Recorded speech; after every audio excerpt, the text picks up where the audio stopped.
she doesn't know which candidates make the best fit for her business. This is where Best Match, a recruitment solution offered by BrighterMonday, solves her problem, saving Jane's time and effort. Best Match will test and shortlist the volume of candidates she receives, matching her with the best fit faster. Best Match promises the shortlist of up to 10 best candidates within the first 10 days of a job listing going live for as low as 500,000 Ugandan shillings. Jane is happy with BrighterMonday for easing her work with Best Match. Hiring has never been easier. Join Jane and contact us through 256-200-412-700 or email us on info@brightermonday.co.ug or visit our website at www.brightermonday.co.ug. Jane plans to open up other business chains. She is facing a problem of finding the right talent to help her grow and take care of the business when she's not around. This is where the executive recruitment, a hiring solution offered by BrighterMonday, solves the problem. The executive recruitment solution offers fit-for-purpose HR solutions, covering personalized end-to-end recruitment services for senior and executive roles, talent management, and competency assessment. Jane knows BrighterMonday has her back every step she makes. Hiring has never been easier, so contact us on 256-200-412-700 or email us on info@brightermonday.co.ug or visit our website at www.brightermonday.co.ug. Jane has just started a recruitment campaign. However, she is not getting enough applicants applying for the job, which is slowing down the process. This is where Job Boost, a recruitment solution offered by BrighterMonday, solves her problem. Job Boost gives Jane up to 3 times the applicants through bold, prominent posting of the job she is recruiting for. Jane can now get enough candidates and start shortlisting right away. All she had to do to get started was contact us on 256-200-412-700 or email us on info@brightermonday.co.ug or visit our website at www.brightermonday.co.ug. Meet Jane. She's looking to hire new people for her startup business. Her intermediate problem is finding the best qualified talent to grow the business. This is where Basic Job Listing, a recruitment solution offered by BrighterMonday, solves her problem. Basic Job Listing puts the recruitment process in Jane's hands. With a click of a few buttons, Jane now has access to the qualified job seekers, and through the use of our all-in-one applicant management system, she'll recruit the best qualified talent for as low as 95,000 Ugandan shillings. Jane can now get the top candidates she can trust, giving her time to grow. Hiring has never been easier. All she had to do to get started was contact us on 256-200-412-700 or email us on info@brightermonday.co.ug or visit our website at www.brightermonday.co.ug.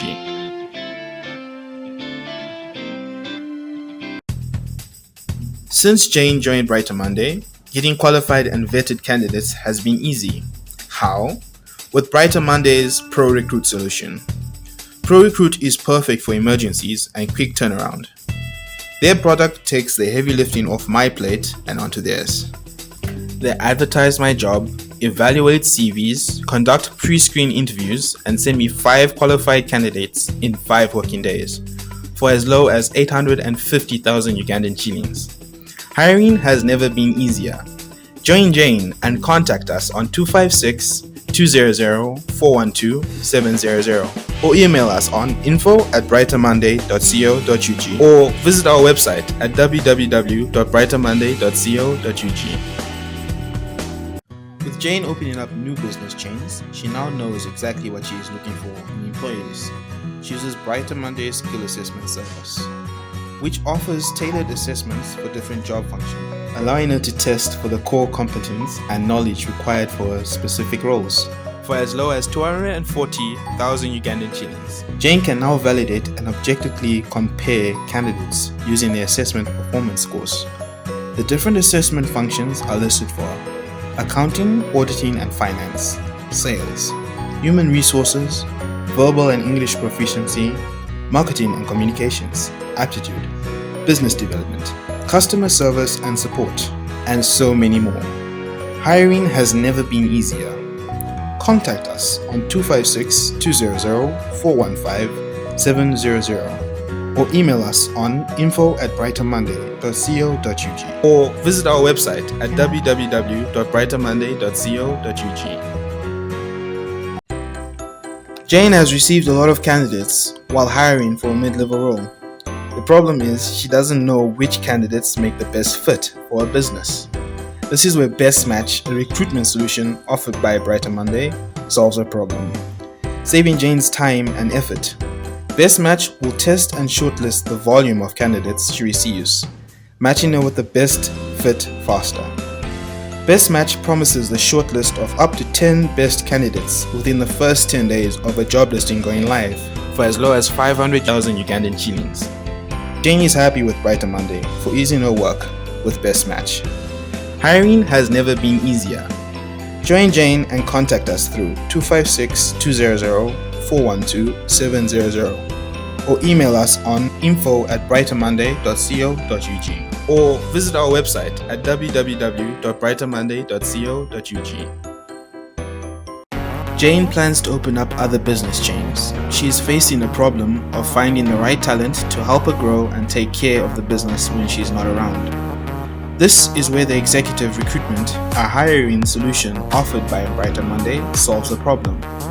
The executive recruitment solution offers fit-for-purpose HR solutions, covering personalized end-to-end recruitment services for senior and executive roles, talent management, and competency assessment. Jane knows Brighter Monday has her back every step she makes. Hiring has never been easier, so contact us on 256 200 412 700 or email us on info@brightermonday.co.ug or visit our website at www.brightermonday.co.ug. Jane has just started a recruitment campaign. However, she is not getting enough applicants applying for the job, which is slowing down the process. This is where Job Boost, a recruitment solution offered by Brighter Monday, solves her problem. Job Boost gives Jane up to 3 times the applicants through bold, prominent posting of the job she is recruiting for. Jane can now get enough candidates and start shortlisting right away. All she had to do to get started was contact us on 256 200 412 700 or email us on info@brightermonday.co.ug or visit our website at www.brightermonday.co.ug.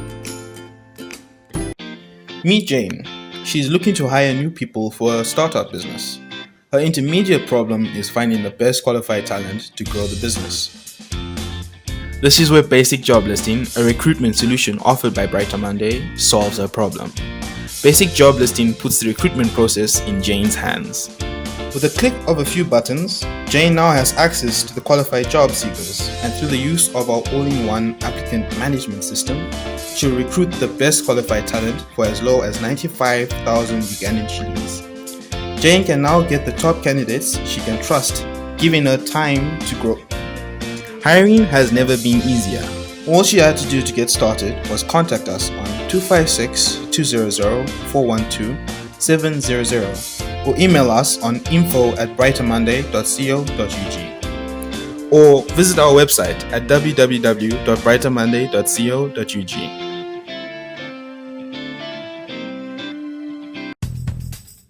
Since Jane joined Brighter Monday, getting qualified and vetted candidates has been easy. How? With Brighter Monday's Pro Recruit solution. Pro Recruit is perfect for emergencies and quick turnaround. Their product takes the heavy lifting off my plate and onto theirs. They advertise my job, evaluate CVs, conduct pre-screen interviews, and send me 5 qualified candidates in 5 working days for as low as 850,000 Ugandan shillings. Hiring has never been easier. Join Jane and contact us on 256 200 412 700 or email us on info@brightermonday.co.ug or visit our website at www.brightermonday.co.ug. With Jane opening up new business chains, she now knows exactly what she is looking for in employees. She uses BrighterMonday Skill Assessment Service, which offers tailored assessments for different job functions, allowing her to test for the core competence and knowledge required for specific roles. For as low as 240,000 Ugandan shillings, Jane can now validate and objectively compare candidates using the assessment performance scores. The different assessment functions are listed for accounting, auditing and finance, sales, human resources, verbal and English proficiency, marketing and communications, aptitude, business development, customer service and support, and so many more. Hiring has never been easier.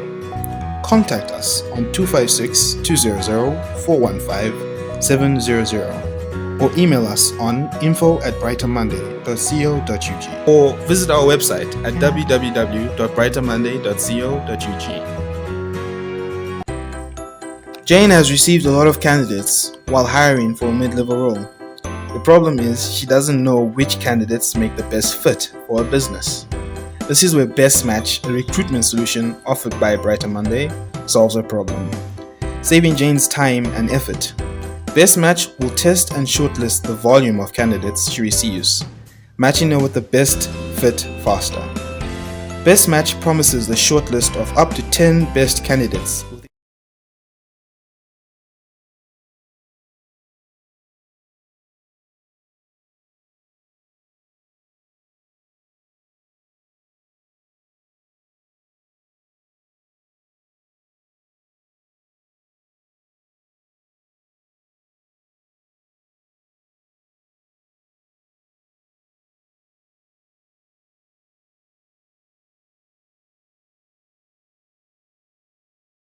Human resource departments are present.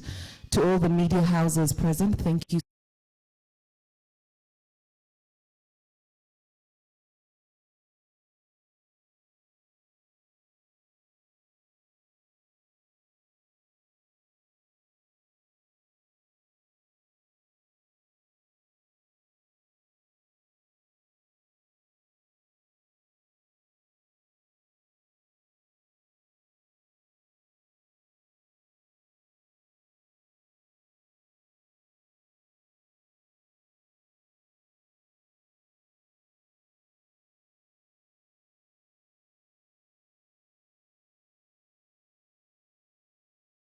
About 2.5 months.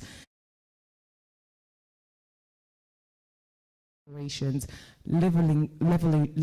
it up to 12 employees already in 2.5 months. So congratulations to him on that part. He has led diverse teams in education and recruitment, and he was the marketing manager, as I mentioned, in 2015, 2016.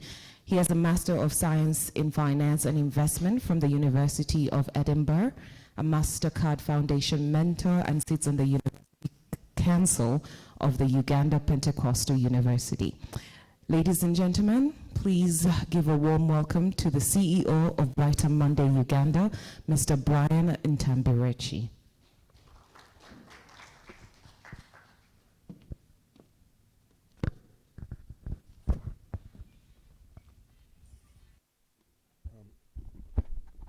Thank you, Malika. Morning, everyone. I hope you're full. Thank you for coming, first and foremost.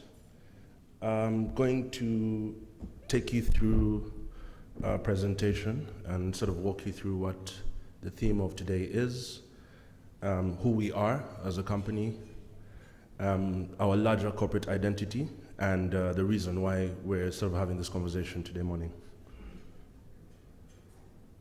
Sorry, just give me a second. I work in tech, but it still confuses me. All right, it's up. Huh? What just happened? I said it confuses me already, right? This is it, huh? He's already put it up. Huh.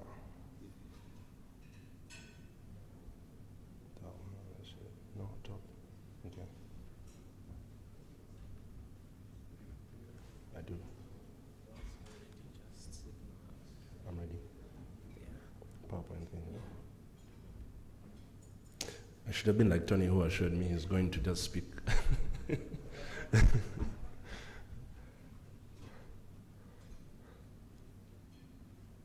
So, as I said, welcome everyone. Today morning we are going to have a discussion around leveraging digital solutions to transform HR productivity in Uganda. BrighterMonday has been here since 2014, and we've been at the forefront of that. From inception, our core was to sort of grow a huge user base and enable people to find opportunities on the one hand. On the other hand, we are also striving each and every day to help employers hire the right people quickly. Right, so as I mentioned, we have been here from 2015. Were established in 2015 but 2014 and started operating in 2015. We're part of a larger group of companies that falls under an umbrella called Ringia One Africa Media Group. It's the largest digital publisher in Africa. We operate across a number of verticals, jobs, cars, property, horizontals. So some of you might know Cheki, others might know Byrant Kenya or Pigami. Those are all companies under the same group. This sort of gives a map of what that coverage is across East and West Africa. Specifically for jobs, we operate 4 brands in 5 countries and have over 150 employees across those groups. In East Africa, we go under the brand of BrighterMonday, and in West Africa, we use Jobberman as a brand name, but there is a striking similarity between the different products we offer, and we majorly focus in recruitment. Although we do additional add-on ancillary HR services, we have a couple of training partners, we do a bit of HR outsourcing, so we're really very holistic in our offering in HR. We've worked with a couple of companies. I see a few of them are in here. I see Jumia, I see BDO. So we've worked with a number of companies in the country, and we continue growing that client base. So what our numbers look like is our database has over 200,000 people that would be job seekers. We've worked with over 8,000 employers so far, and we process about 98,000 applications on an annual basis. So just to drive into the theme of today around how technology has transformed recruitment, I'll start with a study from McKinsey that found that employees are spending about 39% of their work week on role-specific tasks. These tasks can be replaced by technology, and that doesn't necessarily mean that the human resources that do the tasks would be replaced. It just means that they would focus their time more on other areas that would grow the business, and these role-specific tasks or more tasks that are continuous can be automated, or technology can improve that would inevitably improve the efficiency of the company and have people focusing more on more strategic things as opposed to routine operations. Part of that study from McKinsey also showed that the use of social technologies would increase productivity by 20 to 25%. That is a huge number, right? I know we have a couple of employers in here, and we know how hard it is to keep employees engaged and productive, especially in the unprecedented times we've been in where people are working from home and things like that. So there's multiple ways we can use technology to do that. In terms of recruitment, technology can improve the recruitment processes in 3 ways. The first would be optimization of recruitment processes, so things like filtering applications, accepting applications, getting jobs known out there. The second would be around automation of repetitive tasks. This is when different technologies like artificial intelligence come in to help with applicant scoring and things like that that will be gone into a bit further when we do a product demo. And the last would be continuous improvement of processes, and here the thing I would mention is machine learning. Just to go a little bit deeper into that optimization I've just mentioned, there's 2 things we're doing as a company that are helping to do this. The first is enabling employers to have full control of their processes through self-service functionality. And the second would be around having an all-in-one tracking system. That would be a back-end software that helps you to track your applications, manage them, know who's most suited, and things along the lines.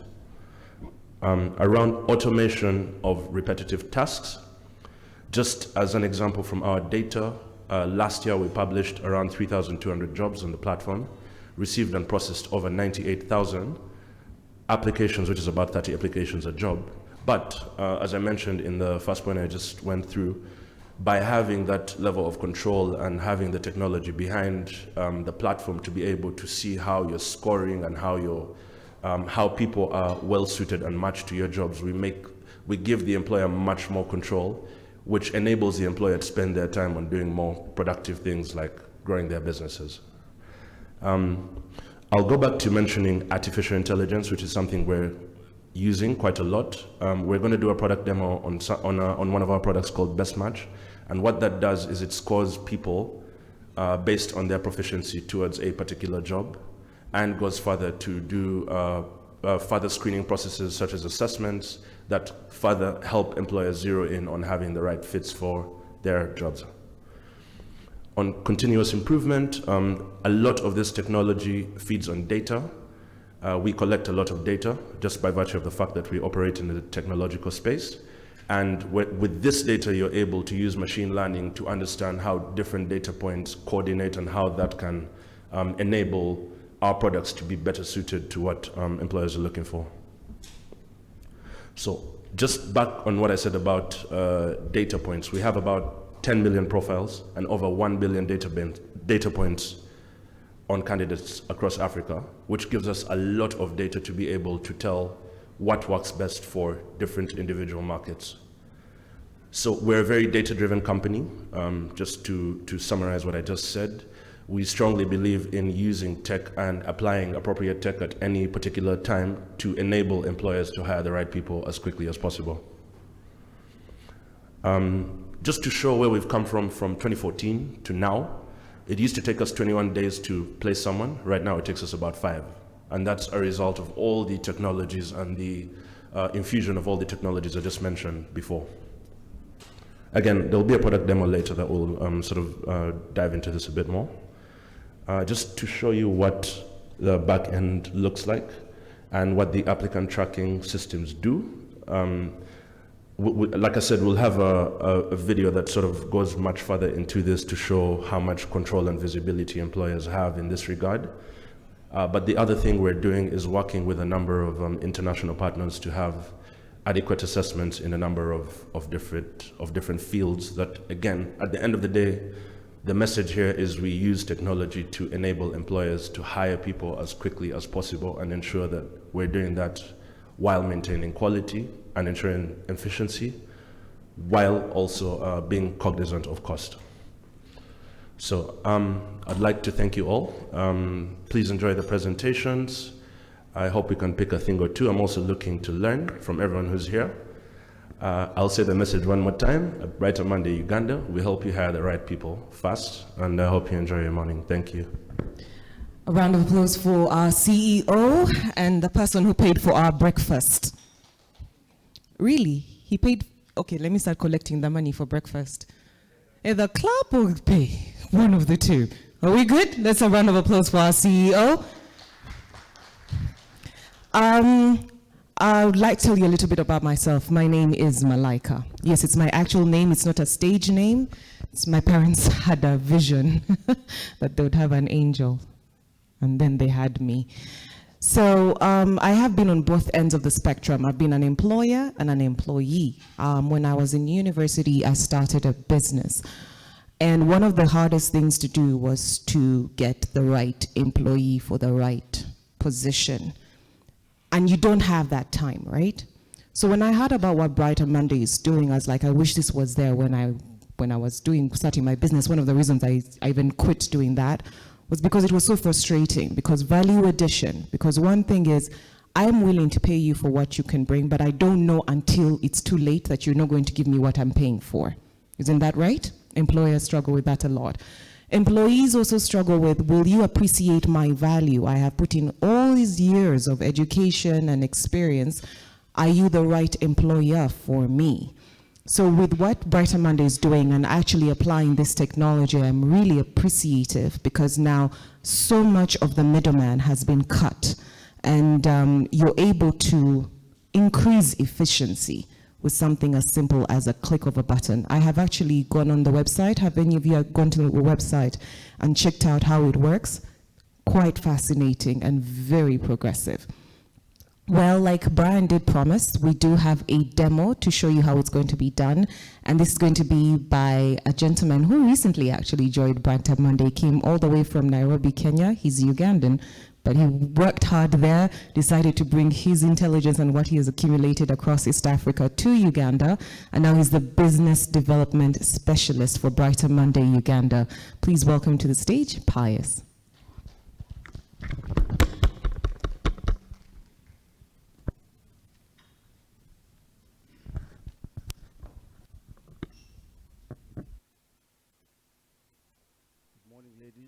Gentlemen, good morning, ladies and gentlemen. My name is Pius Ngoga, and as Malaika has just mentioned, I work with Brighter Monday as a business development specialist. And this morning I got a new role from Malaika herself.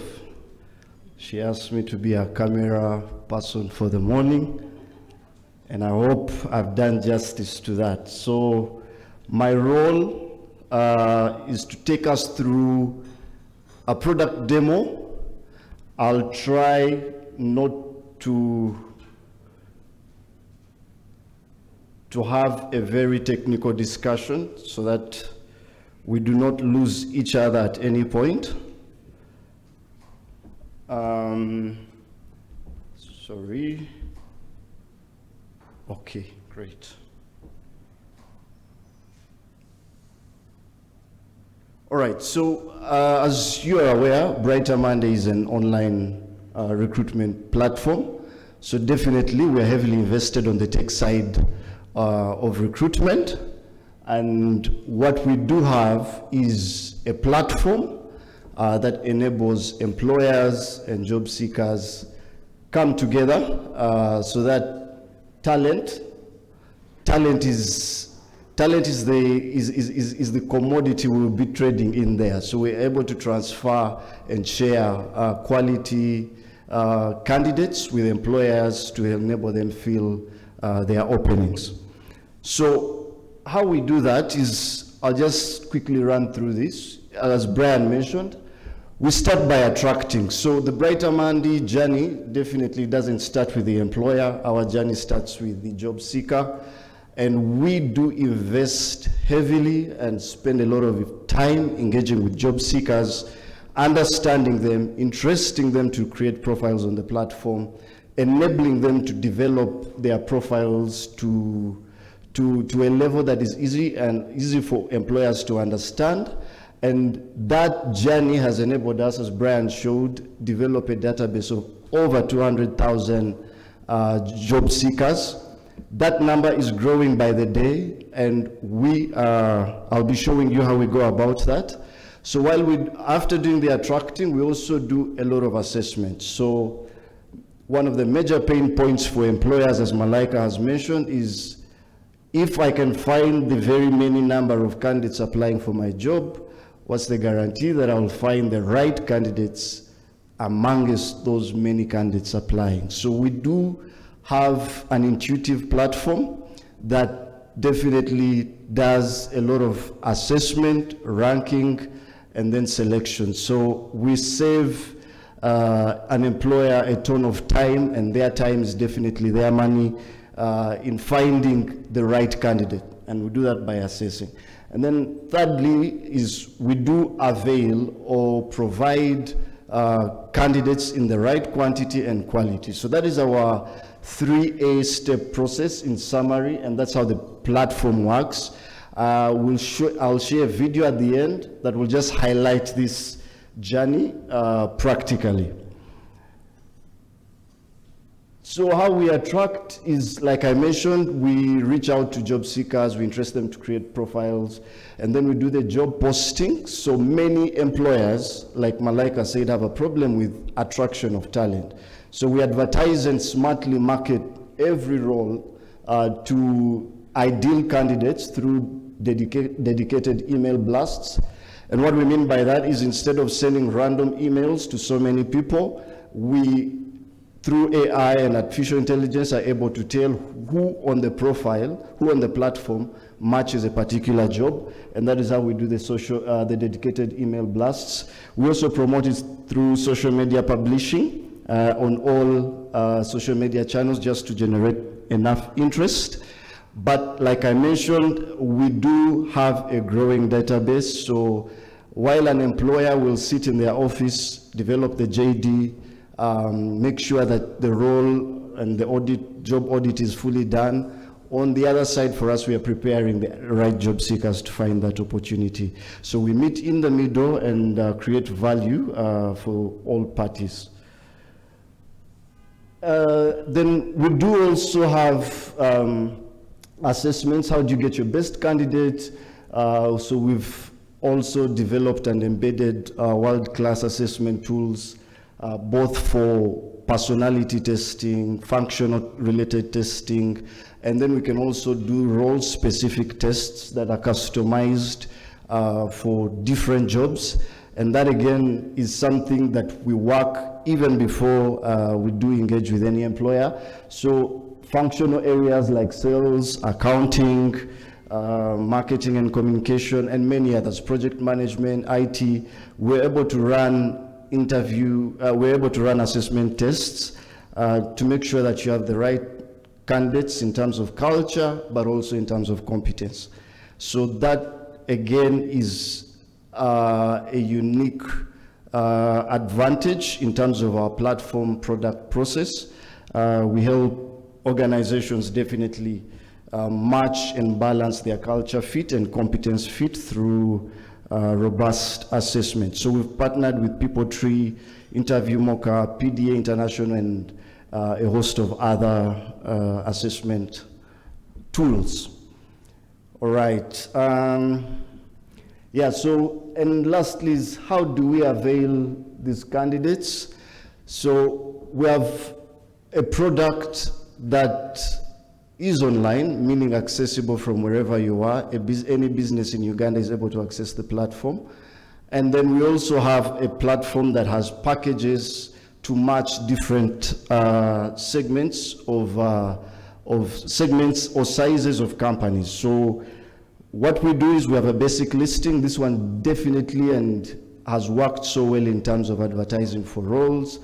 You're able to post the job, and then you'll get as many candidates applying for any given role. We have a standard job advert, and what that does is we run tests here that, beyond advertising for the job, you're able again to find your relevant candidates through a form of testing and assessment. Then we have a job boost, giving you wider reach, making sure that you get 3 times the number of applicants you would have gotten for an ordinary post. So we also have an option of boosting in terms of reach. And then we have a best match. So a best match is all about time. Many organizations, our current clientele, those we've worked with in the past, some of them have really had urgency in terms of filling the roles. And best match is where we guarantee a short list of 10 best candidates within 7 working days. And that, to us, has been of great value for a number of employers that we've worked with.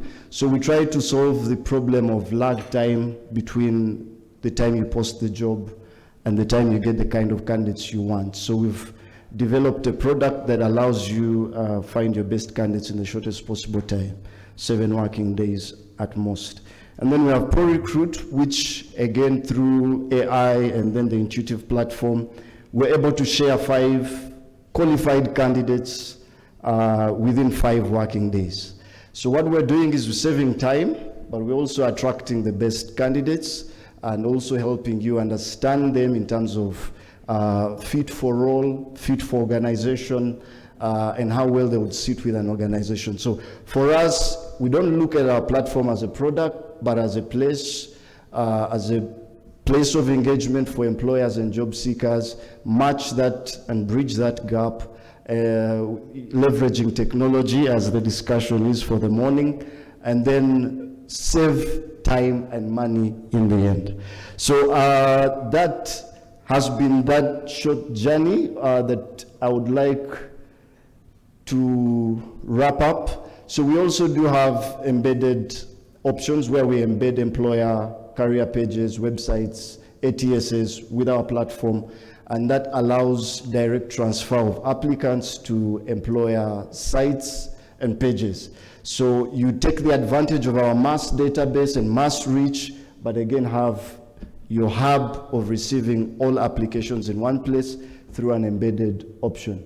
And then lastly, we do executive recruitment, where we source for senior, C-suite, and executive roles through our in-house recruiter capacity. We're able to reach out to ideal and potential candidates for different roles through headhunting.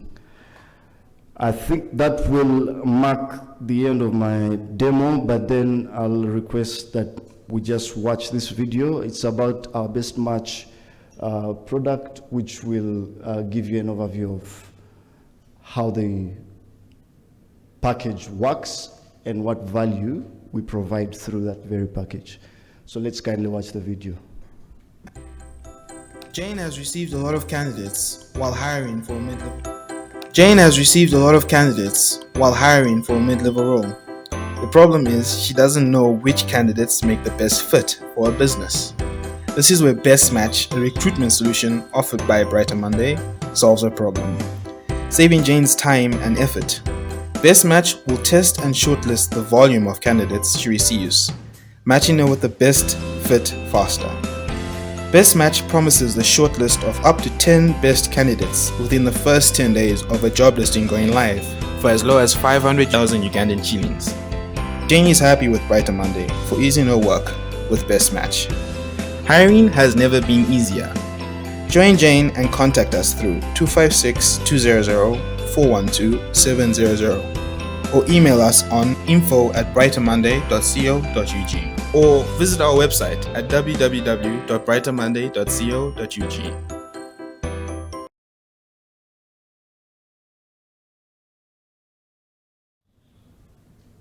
While they're getting the video, there's something I was thinking about for our people who are probably watching us online and who are present right now.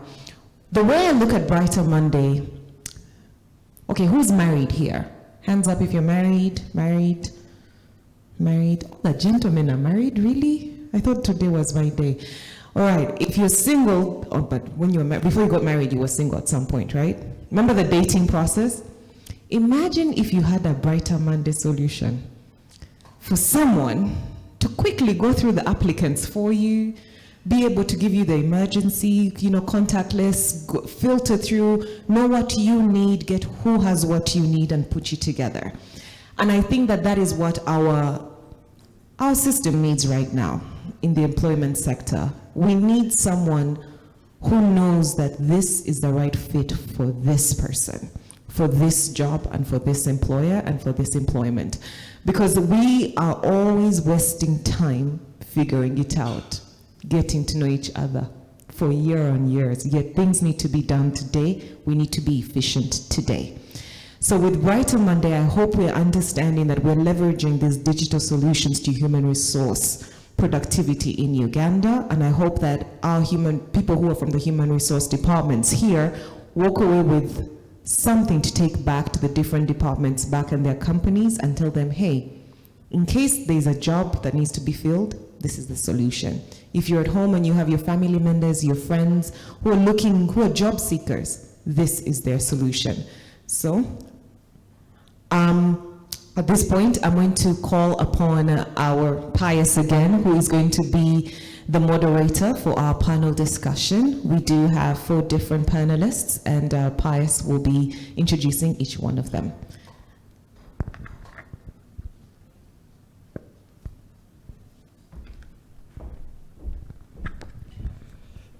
I'm back again. We'll play one more video. I think we're just going to sort that out technically. But in the interest of time, allow me to run to our panel session.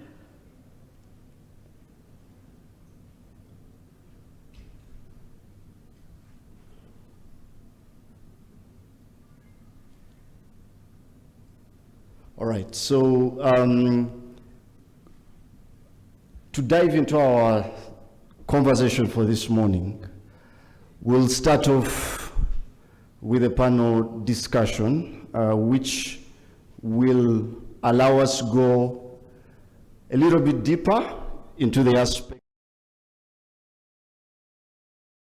of digital solutions to transform HR productivity in Uganda.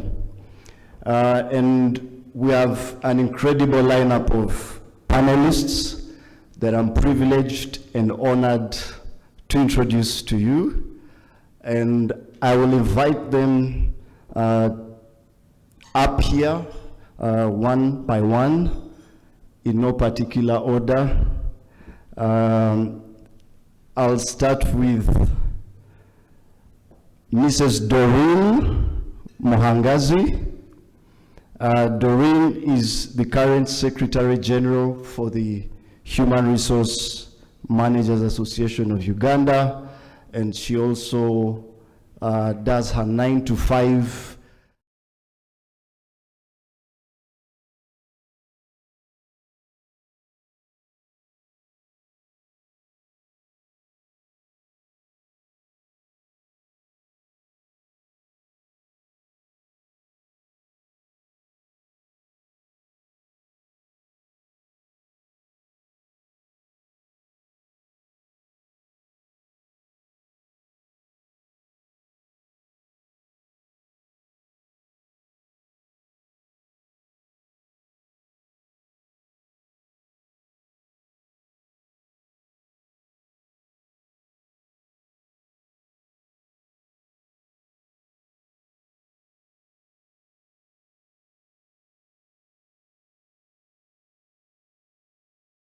worked closely with over the last couple of months. He's a very humorous gentleman, managed to keep us laughing during very serious discussions, and I think he'll also be able to share his thoughts with us. He's an experienced labor and employment expert.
Moving forward, I'll invite, first very familiar to all of us in this room and all our online audience, Mr. Brian Ntambirweki, who is the CEO of BrighterMonday Uganda. Yep, let's keep the hand clap. And I'll also invite I'll invite the Executive Director of the Federation of Small and Medium Enterprises in Uganda, Mr. John Walugembe. Make welcome. You're very welcome, Mr. John Walugembe. Great. So as you can see, we do have an incredible lineup of panelists, and so we're going to have a broad perspective in terms of the discussion we're having this morning. Such an honor to have you, gentlemen and lady. You're very welcome. As mentioned, our theme is very clear. It's leveraging digital solutions to transform HR productivity. So just to get into this, allow me in 1 minute, just run one quick question. Pick your perspective and your reflection, considering the period of time we've been in and are currently in. It's been a difficult 2 years, individually, corporately, and we all have picked lessons here and there. But in terms of our theme for this morning, I just wanted to hear from each one of you here on the panel. What has been your key reflection over the last period, talking about the COVID uncertainties and the times we're living in? What has been your key reflection in terms of organizational productivity, and how do companies stay afloat? I was reading a tweet by Mr. Douglas where he said, how do you stay in the game? And just a quick, over the last 2 years, how do companies stay afloat? How do they keep moving? Your general thoughts about the times we are in, and then we can pick it up from there. So you just turn on your mic, and I'll start with Mr. John Walugembe. Well, thank you. I think the key issue here is resilience. In the COVID-19 pandemic has shown us that almost every industry can be disrupted, and those businesses that will stay in the game, as you say, have to find ways of being resilient, have to find ways of cutting costs, have to find ways of transitioning and adopting technologies. And this is where digitalization comes in, because if you're an SME and you want to place an advert and then you want to go through 600 job applications, and then some of these, you are likely to pick up COVID-19 from the recruitment process, then I think the post-COVID-19 world means that you have to transition and to find new ways of doing things. I think this is where BrighterMonday comes in. I like their packages. They are quite affordable. Because when I looked at, and I'm sorry for advertising on your behalf, when I looked at Best Match, Best Match is affordable because if you look at the cost of placing an advert alone in a newspaper, you'll be lucky to get 500,000 worth of space, if not in the classified section. So it means with 500,000, you already get screened candidates from whom you can choose. So for me, COVID-19 and the post-COVID-19 world means we need to do things different. And I think BrighterMonday's offering is extremely helpful for many SMEs out there. Thank you. Thank you so much, John. Well said. I'll now move next to Mr. Douglas Opio, who is the Executive Director of Federation of Ugandan Employers, to share your thoughts in just 1 minute. Thank you so much. As you know, and you have said it rightly, I'm a comedian, so 1 minute is always a challenge. Now, from my side, I just want to say that the world has become what I'm repeatedly telling people. We live now in a VUCA world, a world which is volatile, uncertain, complex, and ambiguous at the same time. Before COVID-19, we used to talk a lot about the future of work. But right now, the future of work is here. We used to talk about how in the future people will work from home, how a lot of work will be online, but COVID-19 has brought that future right here with us. And that again explains why digital solutions, I agree with John, is extremely important. And also a company like BrighterMonday, critical for employers to make this transition.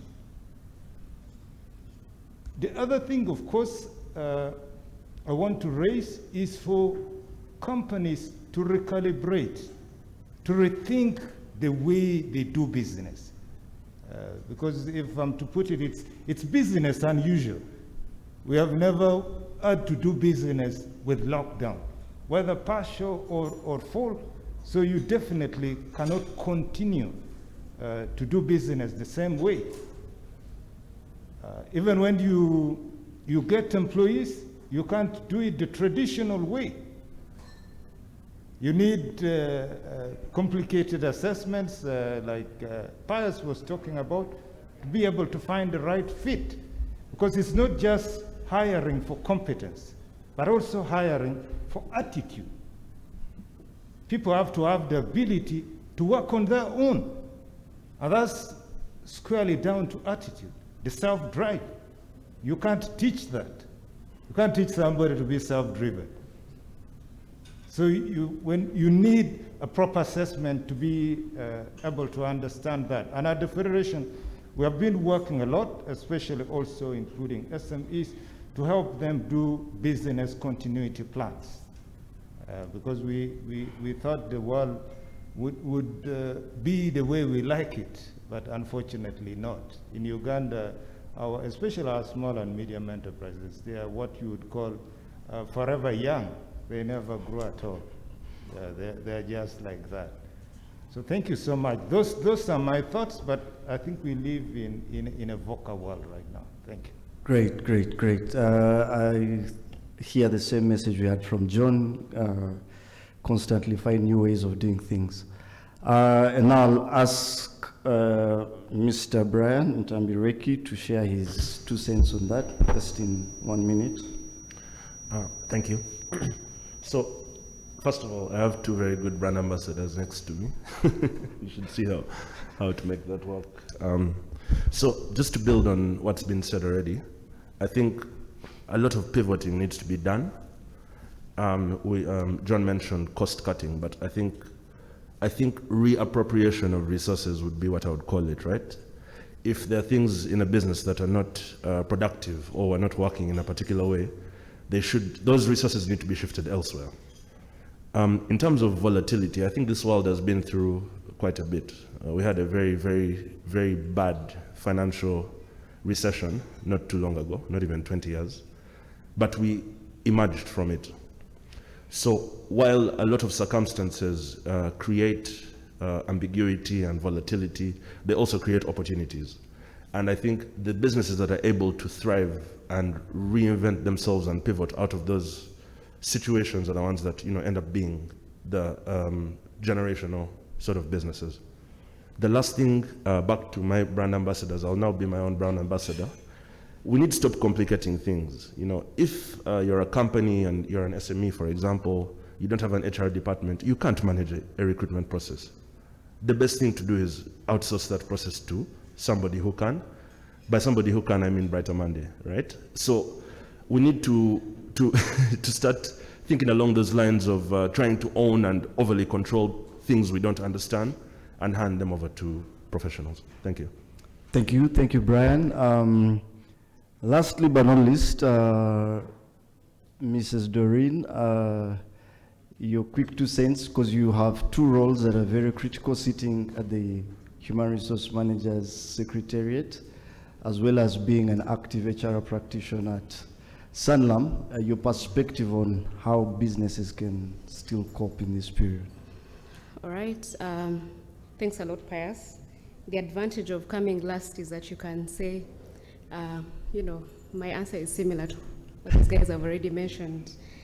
But Douglas read my thoughts. COVID-19 has propelled us into the future faster than we anticipated. So we had to quickly reorganize ourselves and think about ways of surviving as businesses in the new normal.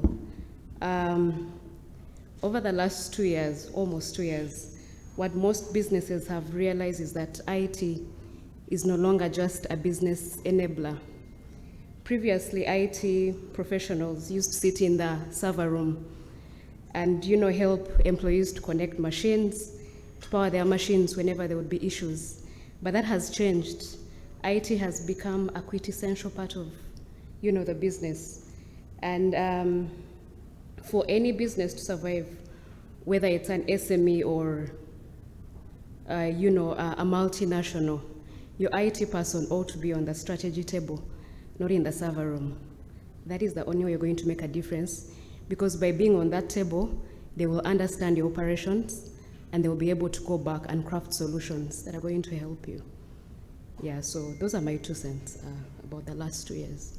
Thank you so much, Doreen. I think very profound. So, like all the panelists have mentioned, I think digital transformation is no longer an option. You just have to adapt or you're thrown off. And there was a picture I saw somewhere about the greatest catalyst of digital transformation in our time, and it's not any department, but COVID has forced and pushed organizations into a digital transformation mode. So thank you so much for your very insightful and reflective remarks. I'll just to let our audience online and those joining us through different media channels, feel free to drop your questions via the Zoom chat option. We'll be able to have a short Q&A in the next few minutes. And then for the rest of the audience, at the end of it, Malaika and I will try to coordinate and receive questions. So kindly take note of the areas you want addressed after the panel discussion. So I'd like to pose a direct question to I would like to pose a direct question to the Executive Director of the Federation, Mr. John Walugembe, of the Federation of Small Medium Enterprises. The Small Medium Enterprises, Federation of Small and Medium Enterprises is an umbrella business body for SMEs, and they currently have an excess of over 112,000 members. So, Mr. John, you're a very important man, considering the vantage point you sit at. My question is, what are some of the key challenges SMEs are what challenges are SMEs currently grappling with as it relates to productivity? It's a question I'd ask, but now just to drill down on SMEs. Okay, first of all, I just want to concur with my colleague who just mentioned that IT personnel now have to sit on top management. You know, previously, 10 years ago, if you looked at the job description of an IT manager, they would say your role is to keep floppy disks. I don't know if some of you remember floppy disks. I know that some of you don't even remember that we once had floppy disks. So their role would be to keep floppy disks, to block computers, to carry CPUs. But now, it means that ICT takes a center stage in the growth of any company, and therefore IT staff have to be at the center of decision making. Now, in terms of what the productivity challenges are for most MSMEs, let me say this. In Uganda, we have a problem. Sometimes you find people who work hard but have the wrong attitude. The papers are right. They have a degree from Makerere, they have this, they have everything. When you take them through the recruitment process, they look very smart people, and then you give them the job. And then the excuses start. My grandfather's best friend passed on. My auntie's cousin's neighbor fell into a ditch. My uncle's cousin's colleague is struggling with this, you know. So those are things you cannot find through the recruitment process itself. So on one hand, you have competent Ugandans, because Ugandans are educated, who have the wrong attitude. Then you have Ugandans who are just thieves. Okay? They are competent, but they are thieves. And someone has to say it. I'm sorry. But I have to say it because I'm also a business person. I run my businesses, so I know exactly what I'm talking about. They work very hard, but they are looking for loopholes in your business in order to see how to take advantage of it. Then you find people who have the right attitude, but are not qualified. So what you want is a selection process that can help you to keep off these people. So most businesses in Uganda are struggling with software. I know some of you may have expected me to come here and say access to finance, access to markets. Businesses are run by people, and as long as you don't get the people right, the software, this is what I keep saying, even in government, the issue is not infrastructure, the issue is the software. We don't have the right software. So for me, this is the bottom line. It's the difference between a successful business and a non-successful business is their human resource and how good they are. If you waste time resolving conflicts among staff, if you waste time running after staff, when do they report, what do they achieve, and so on, these are time wasters. And if staff are always looking for ways of taking advantage of the company, these are serious time wasters. So for me, we need to solve the human resource question before we address the usual challenges of MSMEs. So for me, this is critical. How do you select the right personnel? Most businesses are run down by personnel, the wrong kinds of people. So again, what BrighterMonday offers is less headache for the employer. I have to say it because they are the ones who organized this meeting. They paid this breakfast, sumptuous breakfast, see? So I cannot be here and I fail to mention the great packages that they offer. Of course, they could have offered a package of 10 million, but they're offering a package of 500,000, 850,000, you know? This is a meal. This is a meal somewhere. If you go to some of these soap hotels and you eat a 4-course meal or 5-course meal, it ends up being 500,000. So what they're offering is a good solution in order to address the headache that many businesses face. Thank you very much. Thank you, Mr. John. Brian has a favorite saying, likes, especially when money is coming in. He says that's music to my ears. I think what Mr. John was saying is just music to his ears. So I hear what you're saying. They're dealing with so many challenges, but at the heart of it are people issues and people problems.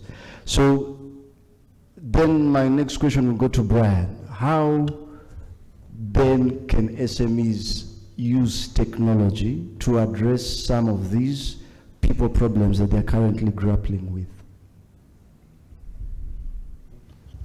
Thank you again. Thank you, Malaika, and panelists, thank you for being very, very observant of the SOPs. Thank you. So I'm just going to allude back to what I said earlier. Recruitment or some forms of the HR process are business processes. It could even be other processes like accounting, whichever business process you want to look at. I think we have, with the gig economy and these kind of different fragmented ways to work that are coming up, Douglas alluded to some. I think we all know the work from home experience. We now need to take it a step further and be more, or be smarter about how we look at our businesses, right? Because if you're a small business that has a turnover of 10 million a month, you don't need a full-time accountant, for example, or a full-time HR, right? A lot of the times, you know this very well, when we're doing needs analysis for companies, someone comes and says, I need an HR by the time you end up having a conversation with him, you find out he needs a business development manager, right?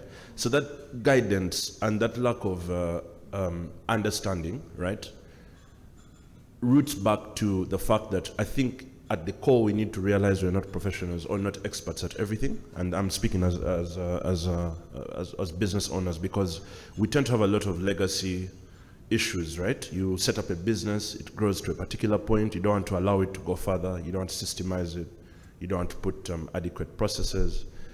Yet, those are the things that will actually drive the longevity of that business, right? So we need to really rethink how we do that. Just to come back to what John was talking about, I watched an interesting video yesterday from Robert Kabshenga on his farm. He had a video with Simon Kasiate on Desert Island Discs. And he said what you inspect is what will work, and what you expect will never work, right? So back to supervision and things along those lines, and back to, again, professionalism, right?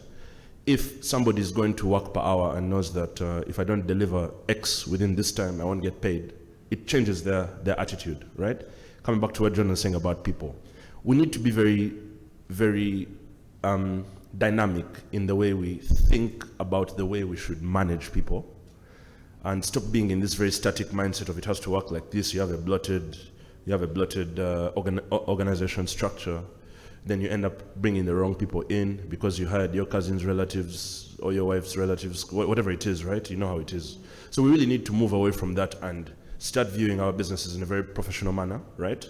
And instill that level of professionalism and those practices right from the get-go, and be very impartial about it. There's no sentiment in business, right? So that's what my views would be. Thank you, sir. Thank you so much. So I hear that, adoption and taking on an outsourcing approach to areas of competence that are not in-house, especially tech-related, would be a plus one. And I also like that last statement about marrying it with what Douglas said. Businesses in Uganda seem to stay forever young. And that is sometimes because they don't want to stretch out beyond their day-to-day and normal operations. So Brian, thank you, and that's a very practical way of looking at it. I'll just quickly now move to Douglas.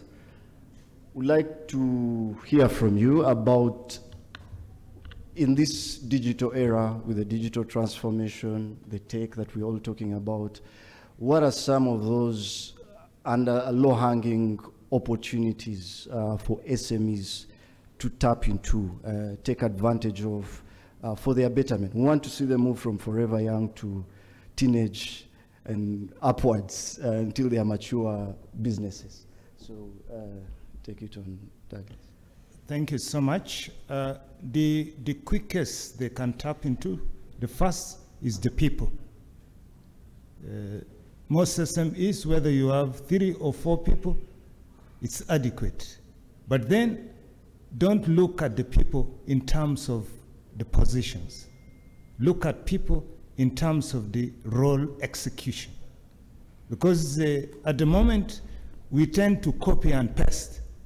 So SMEs are trying to duplicate the structure of a multinational, for instance. So trying to create positions aligned to a multinational company. But in your case, the HR could be the business development manager, like Brian said, could also be your operations manager, could do all these things. So defining the roles as opposed to defining the positions. So that's the first they can tap into. Secondly, they can take advantage of free digital technology which is available. Of course, you still have to pay for internet and other things, but there are already a lot of platforms which they can tap into. Some are free, some are easily affordable. Like for instance, talking about BrighterMonday. If you are an SME and you don't have a proper way to recruit, you're likely to end up with a friend, you're likely to end up with a relative, and you understand the complication of supervising a relative, for instance. You already have a conflict of interest. You can't push them for performance. So take advantage of digital solutions which are already available, online presence. Take advantage of the learning opportunities that the new media provides. Twitter Spaces, Zoom sessions all over the place. You can attend Harvard, which was not possible before. They have a lot of short courses which are free of charge. So make yourself better. Learn, relearn, and learn continuously. The last I want to put across is we live in a world of partnerships. In the past, we thought we could succeed alone. You could basically master your craft and then keep a lot of your trade secrets to yourself. But as you know it nowadays, everybody is an expert because you can go out there and Google it. So people are getting a lot smarter, but we can co-create a lot more value. So take advantage of the new world and have as much partnerships as a small business as possible. That will take your business to the next level. That will make you a lot more creative, a lot more innovative as well. Thank you. Thank you so much. Take a look at your people in terms of role execution as opposed to job, just the job title, and then also leverage partnerships. So you can be small. I think the saying goes that if you stand on top of, or if you lean on top of an elephant, however small, if a cat is crossing a bridge, you had the story of a cat crossing the bridge. Let me just give you a simple example. Jumia has worked out maybe. For instance, you're a small and medium enterprise, you can't afford a physical location, a warehouse, or whatever it is. Jumia is at your disposal. Use their network, they will deliver your products, including to South Sudan or other places you might never reach as a small business. Why say you want to rent your space in Chikubu? That's an example of a partnership. Thank you. Thank you so much. So my story, back to my story, which might be very familiar. Thank you so much, Douglas. The elephant crosses the bridge and there's a rat that has clung to its top. So when they pass the bridge shakes because of the weight of the elephant. And when they cross the bridge, the elephant says nothing, but the rat says, "We shook the bridge." So look at the weight of a rat on a bridge, it's very minimal, but because it's taking advantage of that association and partnership, it becomes greater. So very practical examples, and Brighter Monday is also very open to partnerships that will drive businesses to their next level. So I'll ask our dear friend, Mrs. Doreen Muhangazi, again from your practitioner experience, from your experience working with multiple HR practitioners, how do you see technology shape productivity in your sector? But that can be broader. We can talk SME, corporate, across the board. All right. Thanks, Pius. So for me, I look at technology not just as a business enabler, but as a control tool, but also a compliance tool, and I'll explain why. For businesses to be able to survive, they need to be effective, and they need to have a lot of tenacity. Effective in terms of managing their day-to-day operations. Can't take us a whole day to discuss how inefficient organizations are or can be if they don't properly structure their organizations very well. But I'll go back to technology and how it can assist HR in productivity. Control function. Many times when we speak of technology, people assume, a very complicated system, and probably with a separate housing, perhaps even must probably similar to what MTN has or Airtel, but it's different. In your SME, you can actually have a biometric system that tracks when your employees come in or go out. I have a friend who has a furniture shop, a very small furniture shop in Chira. And recently I was very surprised. I went to visit him and he has multiple cameras facing in different directions, which means he can actually track his employees and what they're able to do at any time of the day. So that's in terms of control. When we speak about efficiency of operations, I think Douglas has mentioned that there's a lot of online tools that all of us can actually take advantage of. When you speak about online tools, sometimes it sounds very complicated and someone thinks I need to probably bring Oracle from South Africa to set up a very complicated system. But they are very simple off-the-shelf systems that require just simple customization, yeah, for you to be able to onboard them into your company and, manage some of those manual processes. Many companies struggle with their finances. Many SMEs struggle with their finances. Most of them have a book in the corner that the cashier updates on an hourly basis. But just imagine the difference it would make if they had a simple tool of Sage where they could quickly key in their finances in the course of the day, the debits, the credits, and they're able to balance out at the end of the day. When we speak about now, back to the core of HR, there's been a lot of talk in the HR circles around employee engagement. How do you engage your employees? Someone might think we need a very complicated tool to keep everyone on their toes. There is WhatsApp. Create a WhatsApp group for the entire company and make sure that at any one point you can communicate. You can say, look, employee X on the floor has just fallen down and needs, critical care. We have an agent, a sales agent in the field who has gotten an accident and we need immediate assistance. So there are so many tools that we can take advantage of that are not very expensive. We have Facebook, we have WhatsApp, we have, web HR, we have so many tools that businesses can take advantage of. But I wanted to quickly probably respond to one of the questions, if you may allow me, that you asked, I think, Mr. Walugembe. It was a question around why most SMEs fail in this country. And this is a very simple observation that I've made over the years. There is a founder's syndrome, in most of our startups. And so this brilliant entrepreneur sets up his business, probably recruits his son that has just finished school and is an accountant to be the accountant of the firm, has a daughter who is in Form 6 vacation and says, look, I need to keep you busy, so do the HR, work.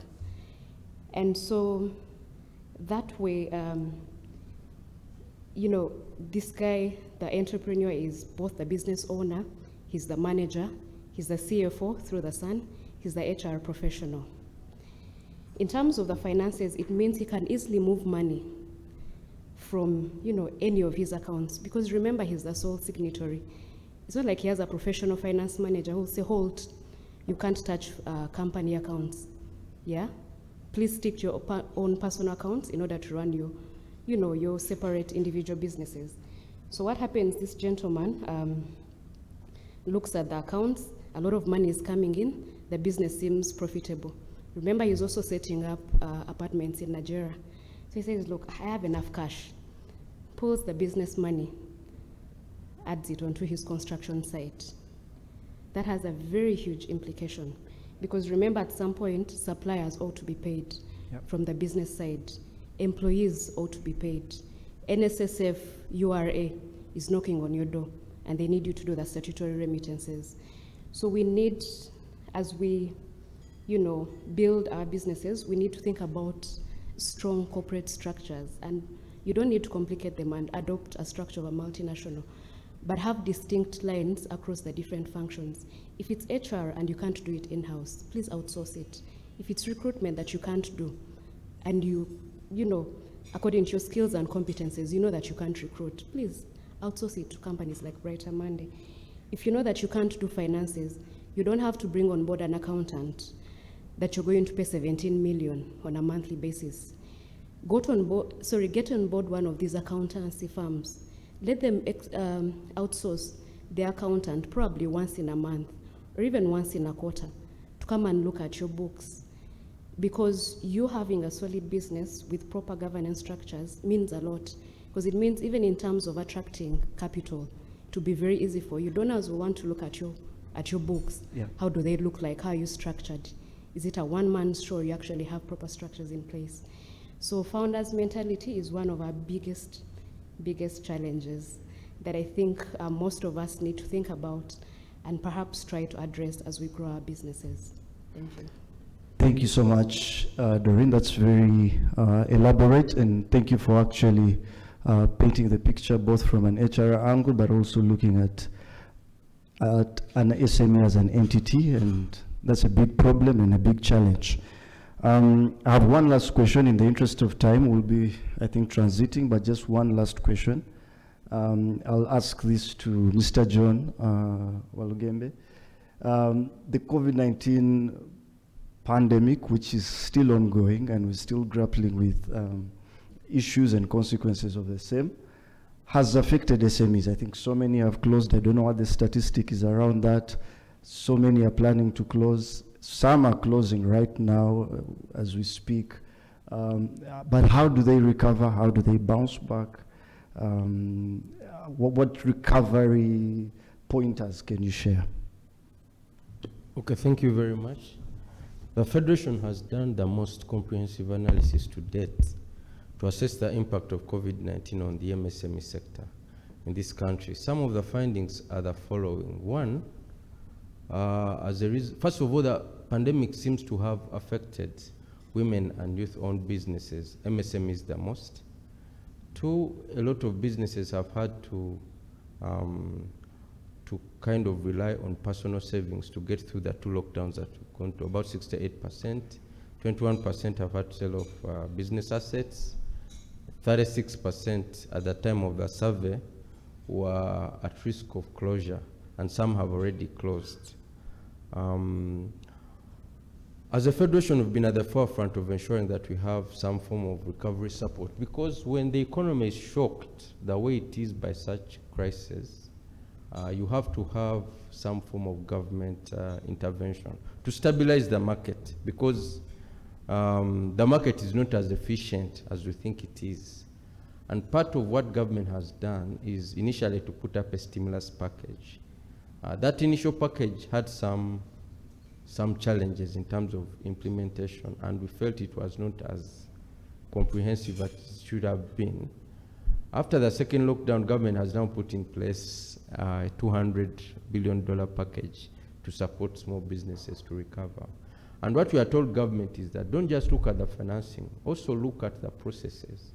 And this is also where HR comes in, because how do you optimize your human resource in a way that you're able to recover from the pandemic? So that's what's being done on the public side. However, the businesses also have to do certain things themselves, and this is why we talked about diversification.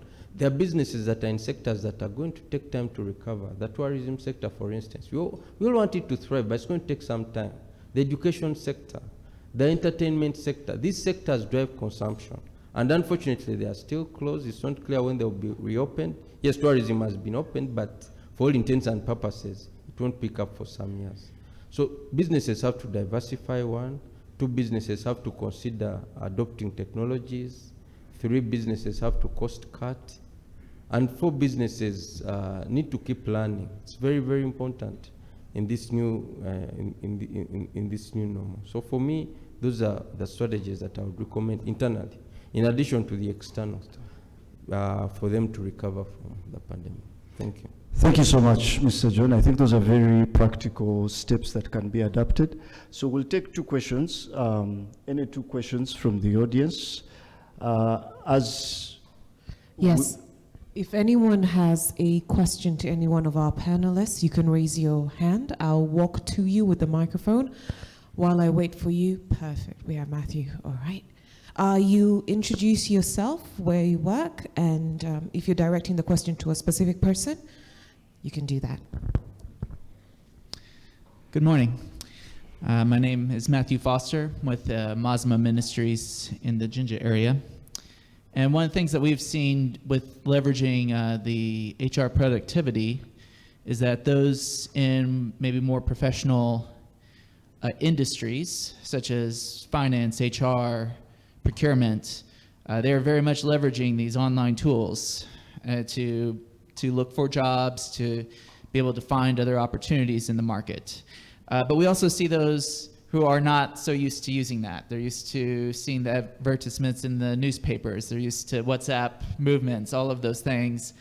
But how do we bring those not using the online solutions for job searching into using those channels? Thank you. Is that directed to anyone in particular? Not necessarily. I'm sure Brian would have a thought on that, but anyone might have a thought. Great. Thank you.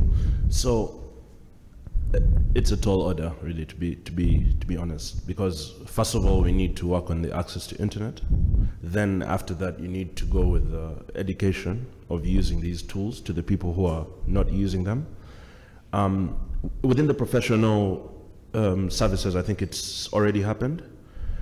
It's more now on the blue collar side, where there is a lot of upcoming need. I think Tony and I have had several discussions, for example, on oil and gas, and how majority of the jobs will be in that blue collar world.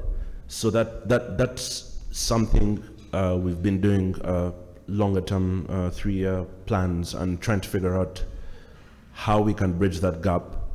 However, you need a much larger enabling environment around it, right? Especially with data cost, with adoption of technology, with movement from, I don't know if you know it, Todd, the tiny phone, the analog phone to digital. So it's a whole transformation of a whole sector, which has very many different variables attached to it. We have the technology to be able to do it, but the enabling factors also need to be catered for it to be done properly, or for that transition to happen. Yeah, thank you. All right, thank you. I think you had one. We haven't, John. Okay, John wants. Yeah, so I mean, the truth is, in Kampala and in urban areas, you can easily talk about digital transformation. But we all know that what is in the US, what is in the UK is not what is here. There's a huge digital divide. The number of people are digitally illiterate. The cost of devices is high. The cost of data is high. We have to address these structural bottlenecks. And the Federation has been at the forefront, particularly on issues of digital literacy, educating people, taking them through how do you use a smartphone? How do you do this? How do you do the other? But then certain things are beyond us, particularly those at the macro level. And so I talk about our colleagues in government. For instance, issues of taxation. We've been very vocal on this issue. We don't see why we should impose a 12% tax on data when we are urging people to digitally transform. When one of the pillars in Vision NDP3 is digital transformation, it's contradictory. And I've said this tax, in my view, needs to be reviewed. I'm happy that our colleagues in Ministry of Finance are considering it and are trying to do a cost-benefit analysis so that they tell government, you know what, instead of imposing tax on data, impose it on something else. Thank you. All right. For all our people who are online, we're using hashtag Stakeholder Breakfast. Hashtag Stakeholder Breakfast. Doreen? Thanks, Malaika. I would like to give it a shot as well. So this is really a journey, and I think many times, especially from an employer perspective, we assume that everyone is digitally, aware. So I'll give 2 examples. The first one is in my current role at Sanlam. We have a lot of sales agents. We have over 800 sales agents that support our business. And so initially during the recruitment process, we actually used online tools to try and attract them. But then it was a total failure because we realized that the market that we're targeting wasn't really on the phones. These are probably school kids who have just finished and haven't been able to purchase their first, smartphone, or a teacher who is retired and in Nebi. But then again, we need a sales agent in Nebi. She's never seen a smartphone. She has a cartouche. And so we had to change and said, look, for the professional roles, the accountants, the HRs, the marketing managers, we shall use the online tools. But for the sales agents, this is us being honest with ourselves. We shall use other channels as the world, or as they transition, with the world to that, digital space. My second example is I worked in Kenya for a while, and I used to run a graduate recruitment program for over 5 years. In that program, we used to attract graduates across Africa, as well as students who are returning from diaspora. Whenever we would send out adverts, and of course the recruitment process was entirely automated, especially the first 5 steps, right from the application, screening, aptitude, etc. I realized that I used to get a lot of applications from Uganda, Kenya, South Sudan, interestingly, the neighboring countries, Rwanda, etc. But I had a challenge with Tanzania and Somalia. In Tanzania, I would only get about 2 CVs of qualified people. And this used to bother us because the company was looking to expand in those different countries. So it was of interest that we get resources that we can nurture, that can, eventually take up leadership roles in those particular countries. First year, I failed with Tanzania. Second year, the numbers moved from 2 to 0. I didn't get any application. And that made us actually wake up. We said, look, I don't think Tanzania doesn't have good candidates for this particular job. Maybe we're just using the wrong channels. So we actually had to travel to Tanzania and pitch up in around 2 or 3 campuses to be able to speak to the students, let them know about the company, take them through the online application process. The next year we got overwhelming numbers. So it's really a journey, and many times you have to ask yourself, who is the target employee for this job? Is that target employee online? If it's a yes, please proceed. If they are not, look for other channels as the world moves, to be more digitally aware. Thank you. Thank you so much. Well, we have only 2 more questions. We're going to get one from Gloria from the New Vision and also from Kenneth from BDU.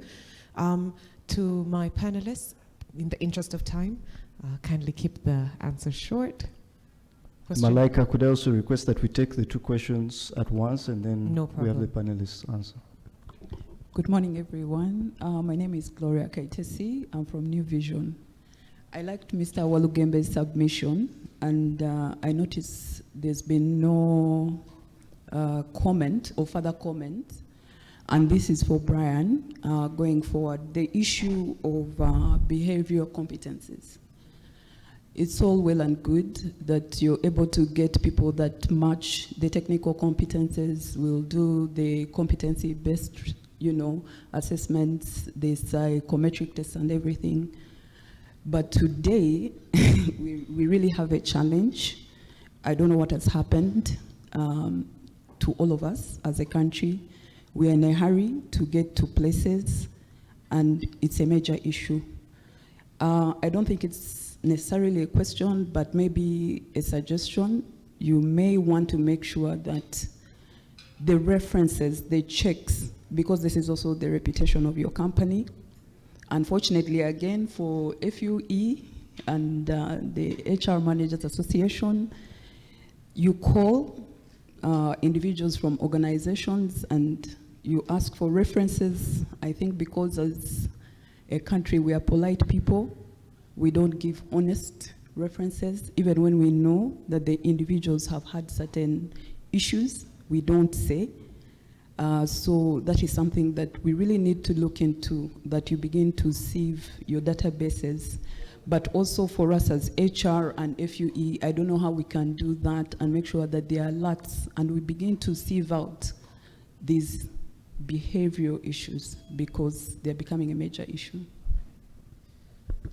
Thank you, Gloria. Brian, you'll address that, and then we're going to Kenneth. Good morning. My name is Kenneth Makanga. I'm a certified public accountant practicing with BDO. My question probably goes to Doreen.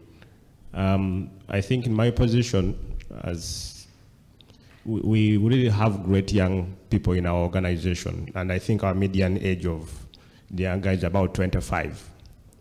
And you know the challenge of managing these young people. They are really ambitious, everything they want like yesterday.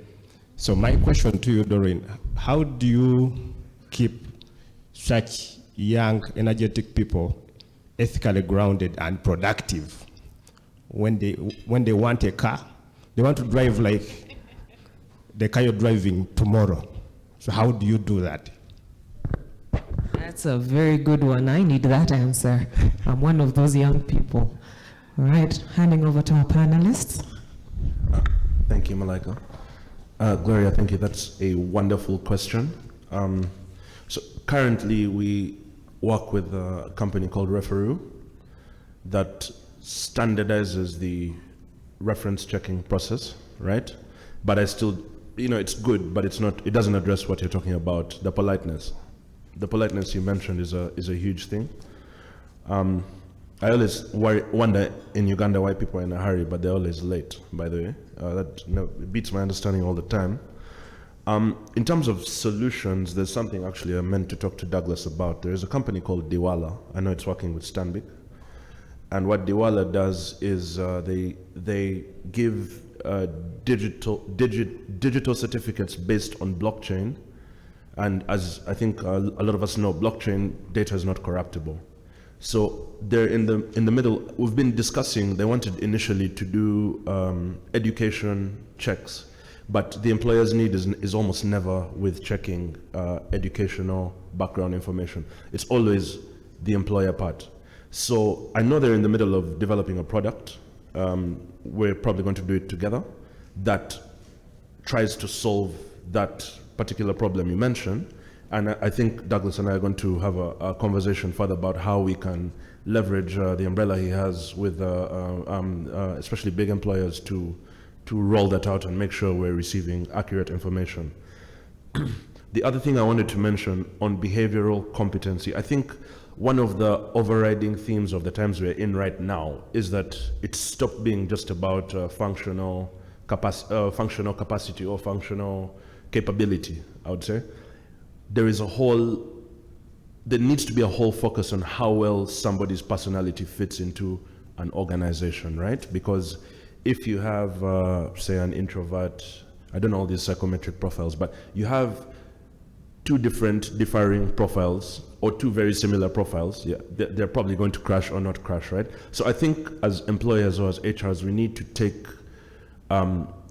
take personality profiling very seriously as we're employing people.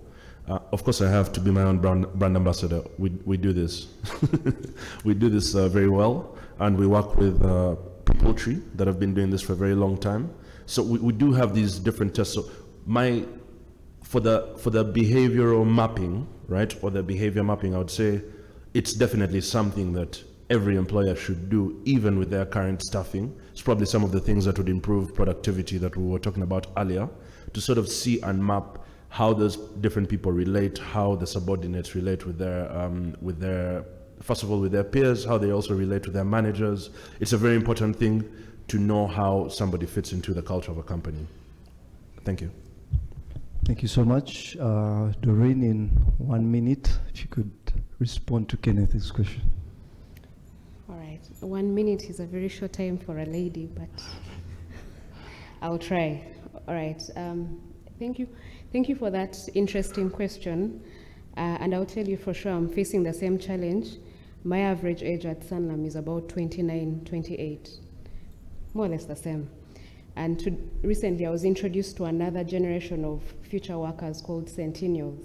So we're moving away from, millennials to now the centennials. Interesting times. But I'll tell you something interesting. Recently I was reading an article co-authored by Glassdoor as well as Harvard Business School. And they say that 80% of the millennials prefer perks and other benefits in comparison to salary increments. Interesting, because many times we assume that these young people just want an additional paycheck or an additional amount, but it's interesting that they are interested in other things that the company can do for them other than, those traditional things that we think about. So the first step is try to understand your people. Get to understand what they want. And it's very easy. You can do a survey, but also you can have one-on-one conversations, not in a boardroom with AC and PowerPoint presentations, over lunch, over coffee, in the corridors. You get to understand what's really important for them. And once you've understood, then now you can work backwards and try to put some of those things in place. From my experience, most of the things that people want are prospects of growth. Traditionally, our parents, my dad was an accountant, and he's still an accountant. He's about to retire. That was our parents' generation. However, the current generation is very dynamic. They want to be multi-skilled. So if someone has joined in as an auditor, allow them to experience the other sides of the business, so that at the end of the day, they just don't have the accounting knowledge, but they have the beauty and the benefit of experiences from other departments. Sorry about that. The second one is have conversations with them and put in place career growth opportunities for them. Traditionally, we thought you have to first join as an intern, move on to being an officer, senior officer, manager, and then in 10 years' time, you'll be a director. If you're lucky, in 30 years' time, you'll be a partner or whatever. That has changed. These days, people are judged on their capability as well as their competences. If someone joins the company and they're actually good, and they have potential to be a leader, don't take them through the 10-year program. Equip them with managerial skills so that you're able to escalate their growth within the company. That will excite them. I'm sure the thought of, the need for the car will still be at the back of their minds, but at least if they progress faster based on how well they're able to work or their output, again, they'll be able to afford that car in a slightly shorter time, probably not 12 months, but maybe in 4 years as opposed to 10 years. So you need to listen to your people bottom line and get to understand what's important for them, and then work backwards, to put some of those benefits in place. Thank you. Thank you so much. So in the interest of time, I'll wrap it there, and many thanks to the panelists. I think you've done justice to the theme. A lot of practical ideas, pointers have been shared. Some can be quickly adapted. Others are to be explored further in terms of advocacy and policy changes. I'd just like to part with a saying I read somewhere, that things don't go wrong. Things start wrong. So as Brighter Monday and the way we're supporting organizations, we really are the start of things, your people coming into your business. And that is where we feel our greatest impact lies. If we can help you get started on the right foot, the right way, most likely will minimize the wrongdoing that comes along the way. And we've mentioned that in many ways. So thank you so much, panelists. And we'll now hand over back to Malaika. All right, thank you so much. A round of applause for our panelists. I have truly enjoyed this conversation. My key points, just summary points that I've taken away. One, learn to let go. You can't do everything yourself. That's true from Brian. We have not the greatest attitude when it comes to work, and how do we do that better, coming from John. And then we've learned that don't keep the IT sector in the server rooms. Bring them to the discussion table, right? I've learned so much today.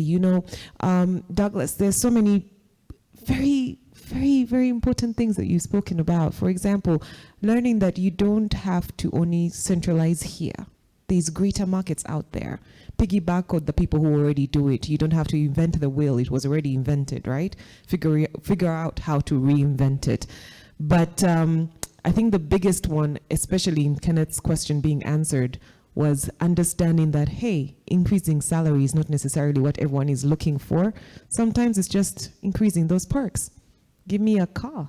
You can pay me 100,000, but give me a car. Plus its fuel card. I'd like to ask the technical team to please play our video footage. If we could turn our attention to the screens. Jane has a vacant role to urgently fill within a period Jane has a vacant role to urgently fill within a period of 2 weeks, and she wants to list with BrighterMonday Uganda.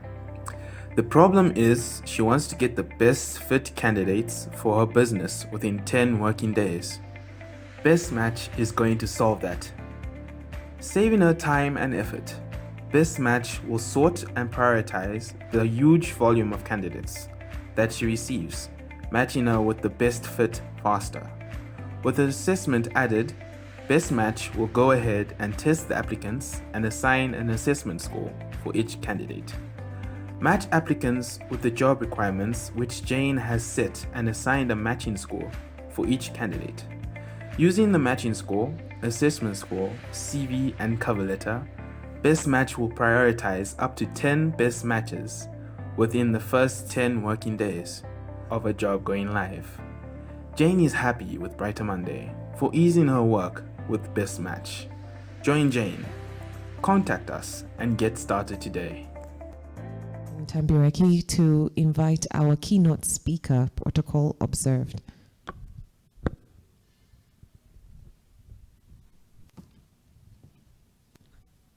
Thank you, Malaika. So, wow, I don't know how long Tony and I have known each other. It's been a very long time, actually, probably over 10 years.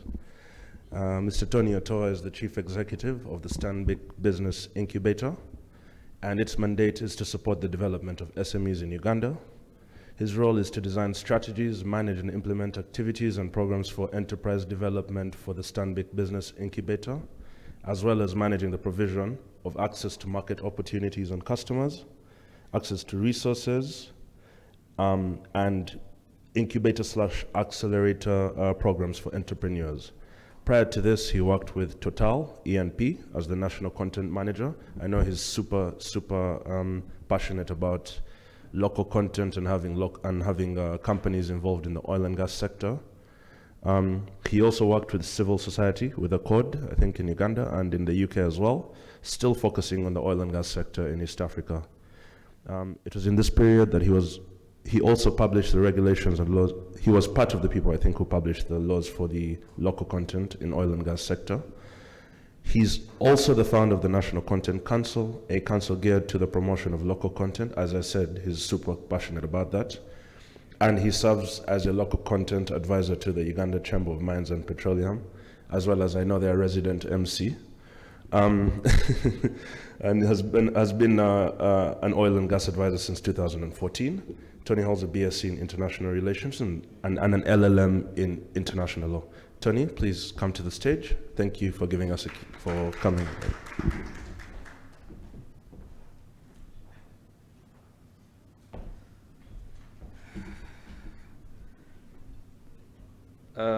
Thank you, Brian. That was quite a generous introduction. Allow me to set my gadget straight. I think it's okay for me to take off my mask. Yeah? Okay, thank you. You're welcome. Technology.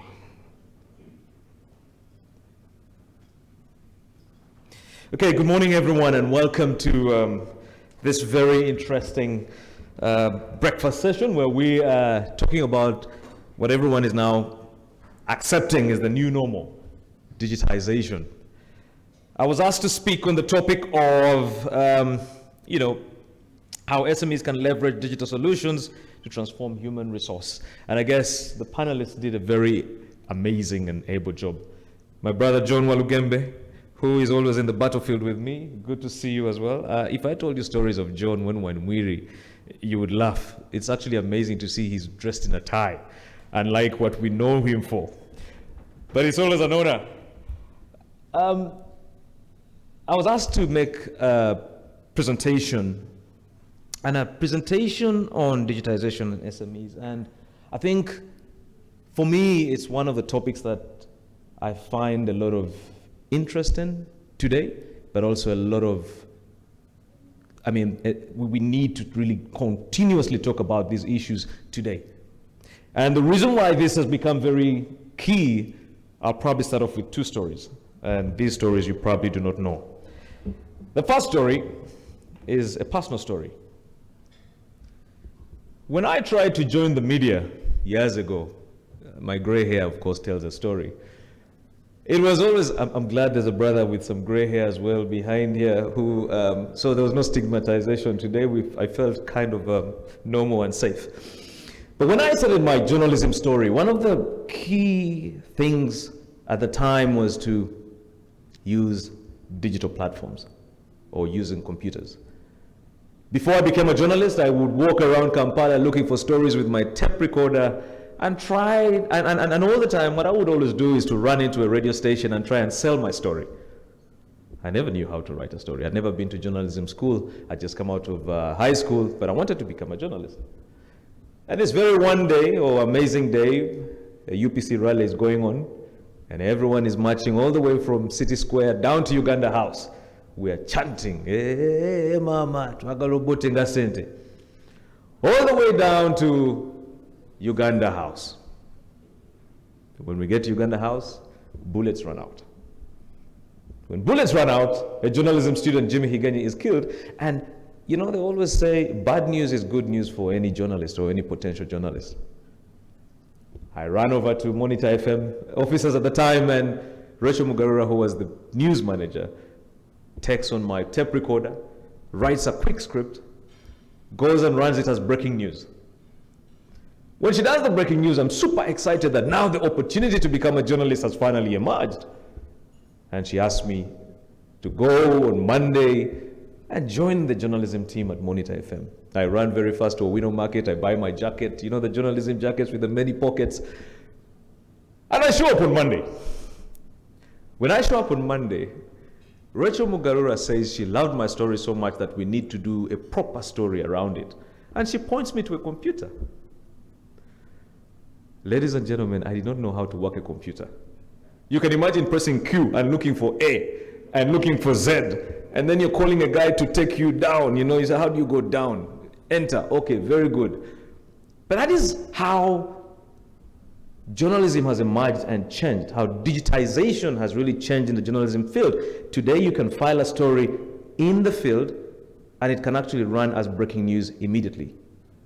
Interestingly, hardly today do you see people, or most professionals, reading newspapers.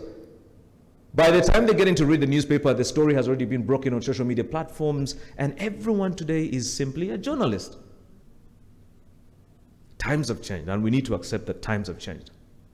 So that's a personal story to really show that, you know, we got away from the Stone Age into the digitization stage in my personal life through journalism, but through the usage of computers, and today everything has evolved. But who knows what the world will be like in the next 10, 15 years? Who knows whether social media will be the thing that we talk about? Someone talked about spaces.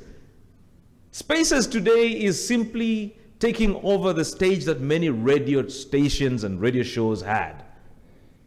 Who knows what the future could be? I have the great opportunity nowadays with my brother or elder Kawushenga to host the spaces, and we also now feel like we are radio presenters, you know, a thing that was only for a limited few. Now we are in that space. That's disruption. So the same thing, the same attributes can be seen in any field, especially the HR field. I'd like to take my second story before I begin my presentation, and I hope my brother can have this put on the wall. This is a very interesting story, and I think we all know it. I talked about this story last week at the CEO Summit, and I thought it would be interesting for us to speak about it again today. David and Goliath. When you think about this story, what you're trying to do with the digitization process is trying to sort out the Goliaths, the problems of today, but using methods and ideas and the common sense that we believe works for us in our context. David, a shepherd. For many of us today, we would consider him a joker or a young guy who doesn't know what's up, because Goliath was the guy with accolades when it comes to war, when it comes to achievement, when it comes to winning battles, and when it comes to driving a whole force into the battlefield. That was Goliath. On the other hand, you had David, simple guy who goes up to his king, and the king says, boss, before you go out into the field, I want to dress you up in armor. I want to, today, what we call, give you the data, give you all the analysis, give you everything that it takes to go out there and win that battle. David and Goliath. David tells Saul, you know, the armor, it's not my thing. It's going to make me so heavy, or it's going to make it difficult for me to pursue my battle. It's going to make it difficult for me to do whatever I have to do on the field. And he picks up 5 stones, puts them in his bag, runs onto the battle efficiently and amazingly, and his slingshot hits a giant who everyone thought would never be killed on a battlefield. What does this story depict today? And what does it depict when we're talking about technology, digitization, and human resource, especially for SMEs today? We have giants like COVID that have come in to strangely disrupt us. If I tell you that 2 years ago, this conversation on digitization would be really strange, and we were having this conversation 2 years ago, you would think I'm crazy.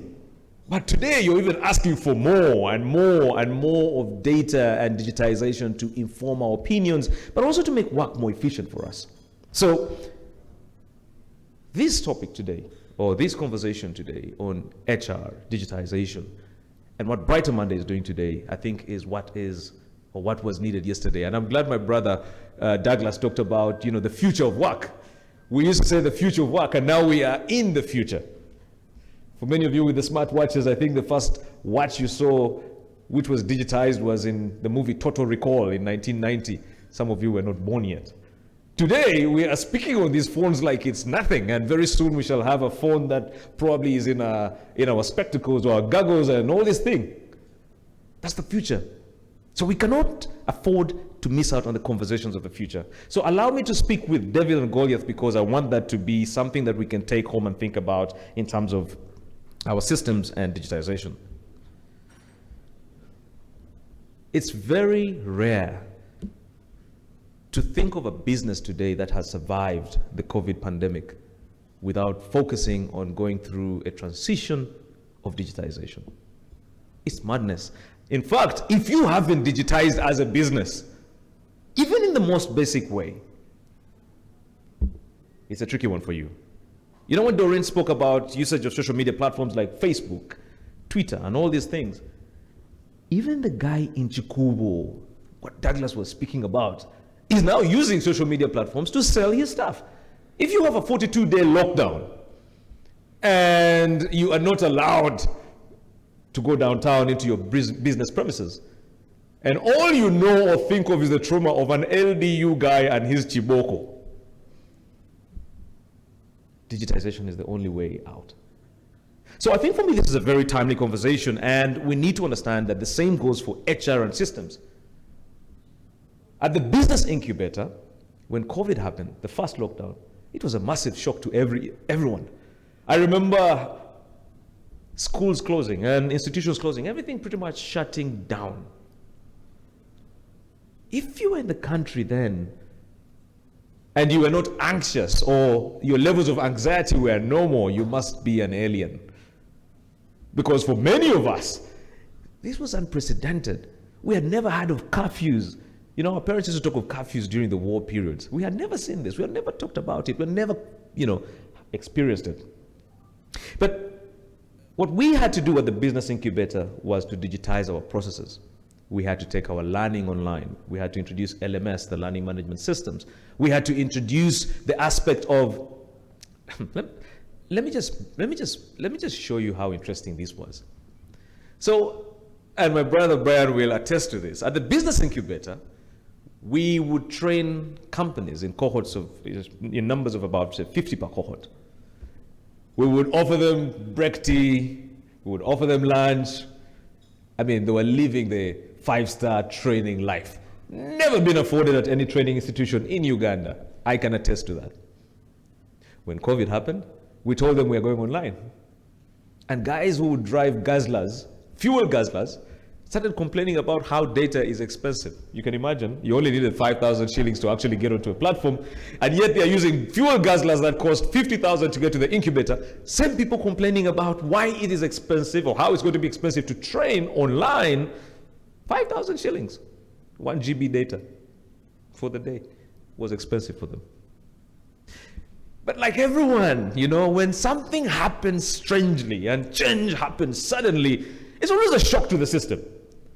A shock to the system, but eventually you start accepting it for what it is and start adapting and changing.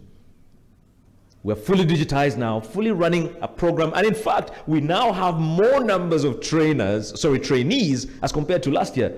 We now have a higher completion rate as compared to last year, which was physical. And we're thinking, wait a minute, maybe the future should have come way back.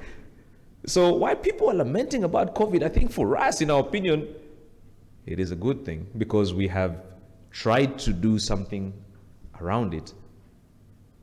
And I think that for me is what makes sense. For many of the businesses we have trained, most of their systems have gone digital. From accounting to human resourcing to, you know, managing the basics. And also internet usage has become the big thing now. So when we talk about all of these areas in terms of SMEs and how they can actually make work happen, it's actually now. And now is the time to actually really emphasize this.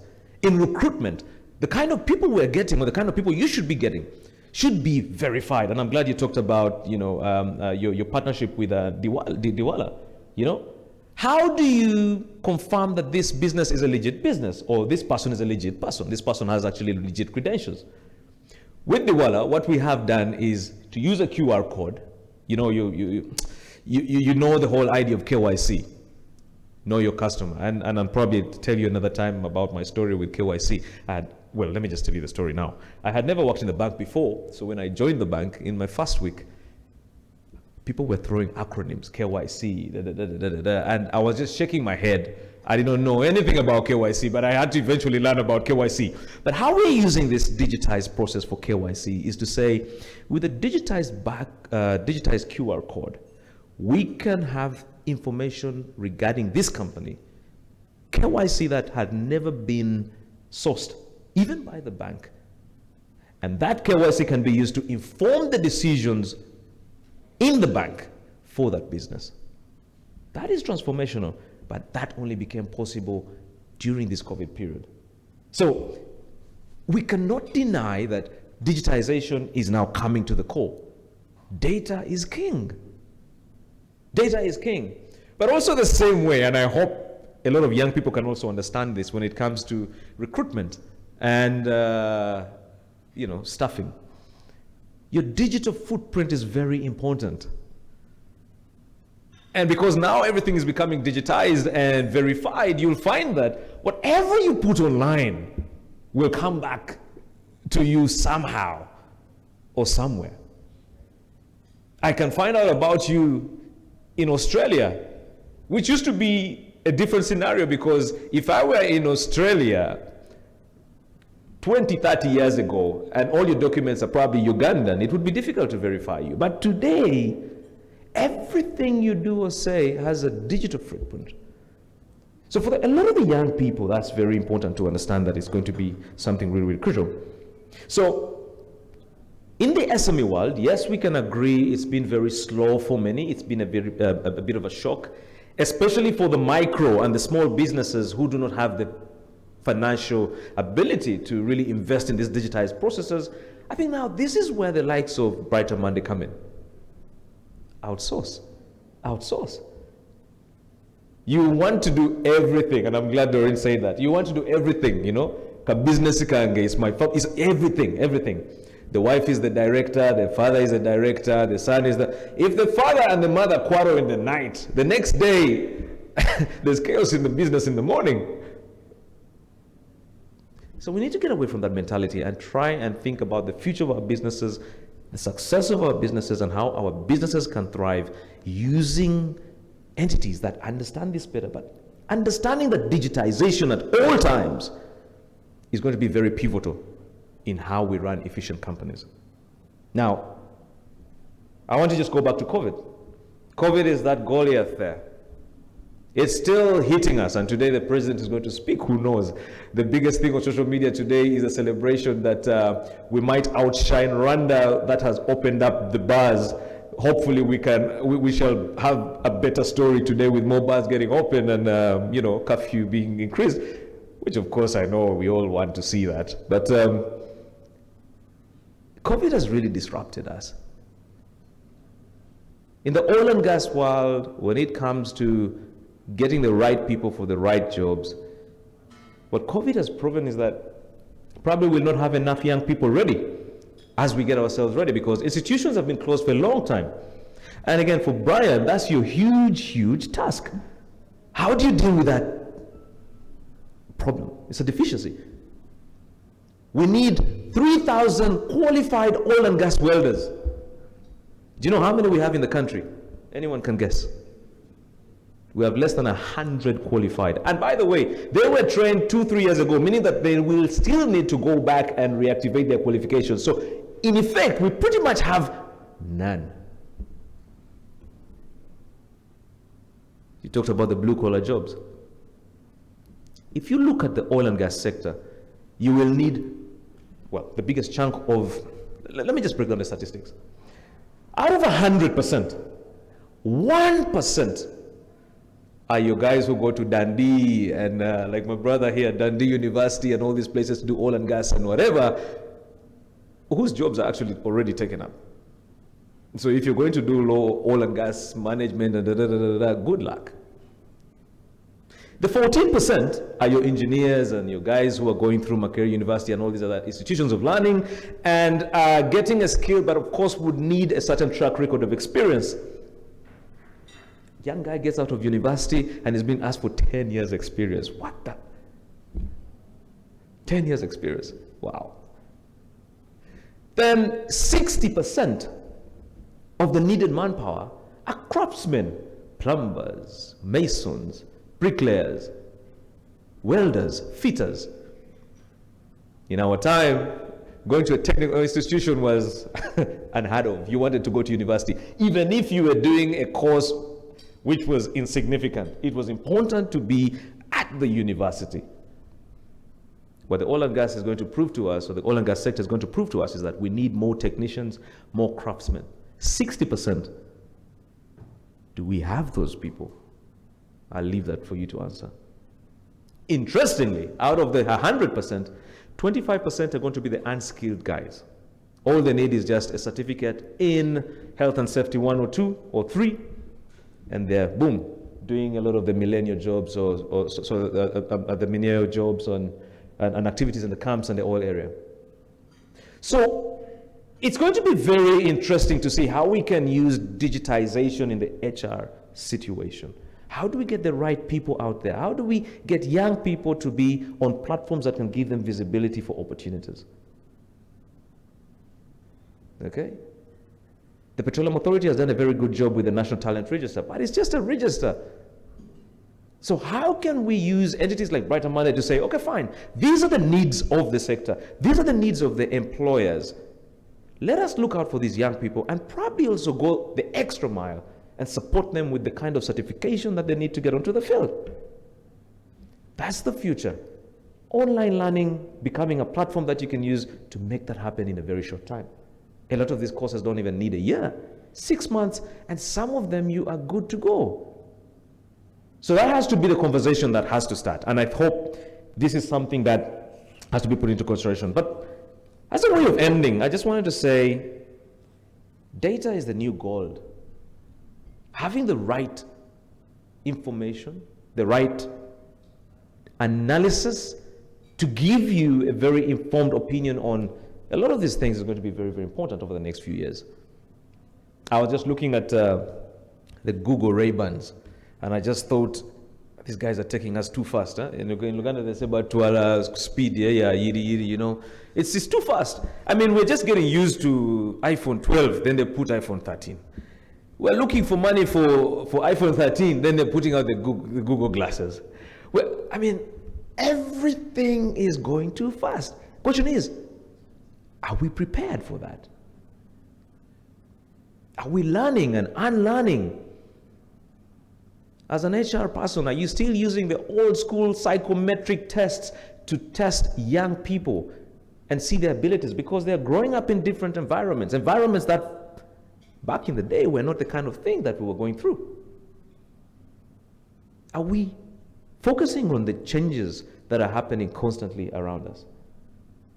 And these are very pertinent questions that we need to keep asking ourselves.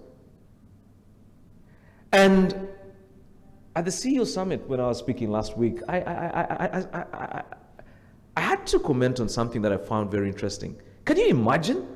In the world of digitization and all these new things, we have apps. I mean, if you look at your apps, or if you just go through Google app or the iPhone apps and whatever, there are thousands of applications. Isn't it amazing?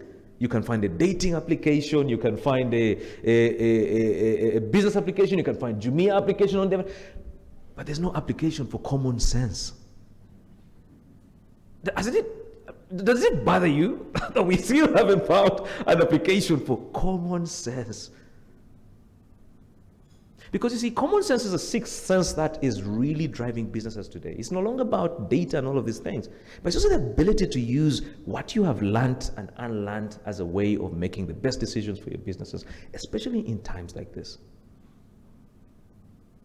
So the new business leaders, the new young people getting into employment will have to think about instilling common sense within their lives or within themselves, but using past experiences that can actually build on what can be. So I think for me, if Brighter Monday can also have an assessment application for common sense, that would be great. And it doesn't have to be the basis for people getting jobs, but it can also be the basis for people to challenge themselves on what they have learned and unlearned over the years.